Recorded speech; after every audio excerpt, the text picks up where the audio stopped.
दिन बडारले बसंत पंचमी के दिन बजानू चला न माई के पूजब हो। बसंत पंचमी के दिन बडारले चला न माई के पूजब हो। हम ना जाए। तोहरा पता बा सरस्वती माई के पूजा करबू तब तोहरा के माई एक अच्छा सा नौकरी दिला दी है और तू कमाई है हम आराम से बैठ के खाए। अच्छा तो चला। अरे सारे दीमा, अरे सारे दीमा, अरे सारे दीमा के मंदिर चला आरती दोनों दिखाई बो। सारे दीमा के मंदिर चला आरती दोनों दिखाई बो। सारे दीमा के मंदिर चला आरती दोनों दिखाई बो।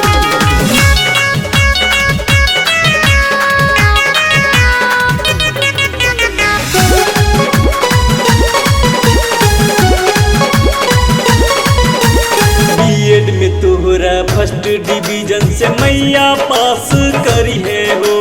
सरकारी नौकरी जल्दी तू करबू मैया पे विश्वास रखिया हो। माई पे पूरा विश्वास बा हमार सपना जरूर पूरी। पढ़ाई लिखाई में कमी न करब मैया सपना पूरी है हो।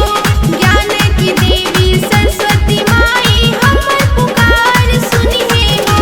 स्वर की देवी सरस्वती माई के गाना गा के सुनाइब हो। स्वर की देवी सरस्वती माई के गाना गा के सुनाइब हो। चले दोनों मिलके गाना गाए के मैया के आगे। अरे सारे दीमा के मंदिर चला आरती दोनों दिखाई बो। सारे दीमा के मंदिर चला आरती दोनों दिखाई बो।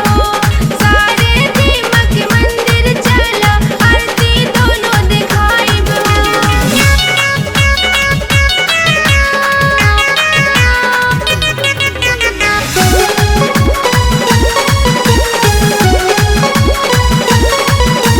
सुंदर सा एक घर बनाइब मिलके दोनों सजाइब हो। सरस्वती माँ के दया से जानू दुनिया के देखाइब हो। हम दोनों के सपना मैया जरूर पूरा करेंगे। सरस्वती माँ के घर पे बैठा के पंडित से पूजा कराइब हो। धूप दीप मैया के दोनों दिखा के कलशा हंसल बैठाइब हो। मुन्ना बिहारी अंशु तिवारी पे मैया हो सहाई हो। अंशु तिवारी मुन्ना बिहारी